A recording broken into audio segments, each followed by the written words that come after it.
উচ্ছেদৰ মাজতে বিৰোধী শিবিৰত বৃহৎ ফাটমেলাৰ ইংগিত পৰিস্ফুট হৈ উঠিছে। বিৰোধী দলপতি দেৱব্ৰত শইকীয়াই সমগ্ৰ শিৱসাগৰত কংগ্ৰেছৰ প্ৰাৰ্থী থিয় কৰোৱাৰ হুংকাৰ দিয়াৰ পাছতে ৰাইজৰ দলৰ সভাপতি অখিল গগৈ উভতি ধৰিছে কংগ্ৰেছক।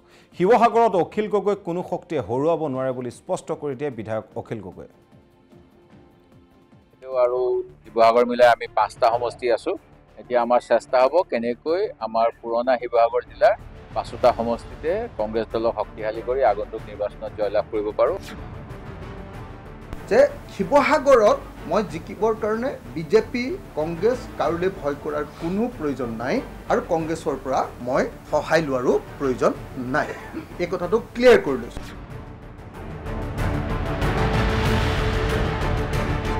প্ৰসংগ শিৱসাগৰ বিধানসভা সমষ্টি। শিৱসাগৰত বিৰোধী দলপতি দেৱব্ৰত শইকীয়াই সমষ্টিটো পুনৰ উদ্ধাৰৰ কথা মুকলিকৈ ঘোষণা কৰাৰ পাছতেই এতিয়া বিৰোধীত পৰিছে ৰাইজৰ দলৰ সভাপতি অখিল গগৈ। প্ৰথমে শুনক বিৰোধী দলপতি দেৱব্ৰত শইকীয়াই কি কৈছিল শিৱসাগৰ সমষ্টিটোৰ পুনৰুদ্ধাৰৰ সন্দৰ্ভত।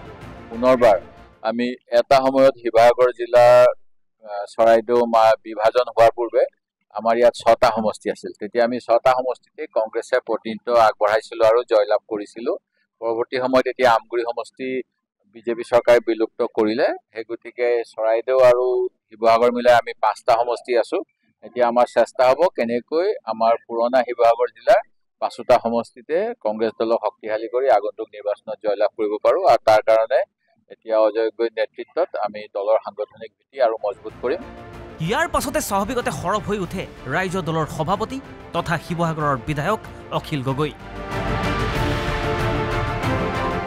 অখিল গগৈৰ স্পষ্ট কথা, 21ৰ নিৰ্বাচনত কাৰো দয়া কৰোণালৈ জয়ী হোৱা নাছিল অখিল গগৈ। যদি অখিলৰ বিৰুদ্ধাচৰণ সঁচাকৈয়ে কৰিছে তেনেহ'লে স্থিতি স্পষ্ট কৰক দেৱব্ৰত শইকীয়াই। যদি বিৰোধী ঐক্যৰ মিত্ৰতা নিবিচাৰে তাকো স্পষ্ট কৰক APCCয়ে।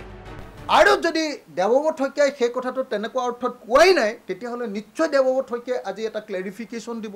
অখিল গগৈ শিৱসাগৰ এৰি দিব নালাগে। বিৰোধী দলৰ এজন সভাপতি তেওঁৰ নিজৰ জিকি থকা সমষ্টিটো এৰি দিব নালাগে বুলি কংগ্ৰেছৰ ভিতৰৰ পৰা এটা ৰাজনীতি আৰম্ভ কৰি দিয়া হৈছে। মই ভাবি আছিলোঁ এই ৰাজনীতিটো অকল তাত আসন লাভ কৰিব খোজা কংগ্ৰেছী মানুহৰহে কেৱল ৰাজনীতি।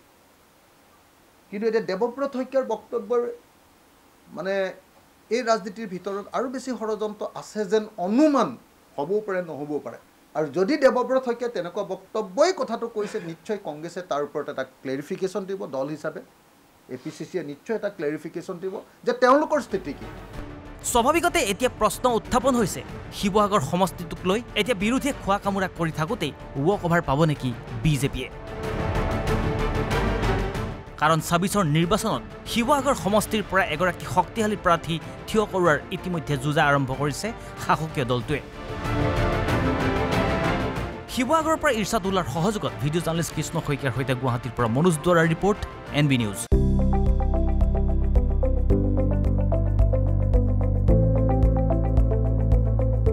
NB নিউজ, সহজ সৰল ভাষাত নৱভাৰতৰ কথা।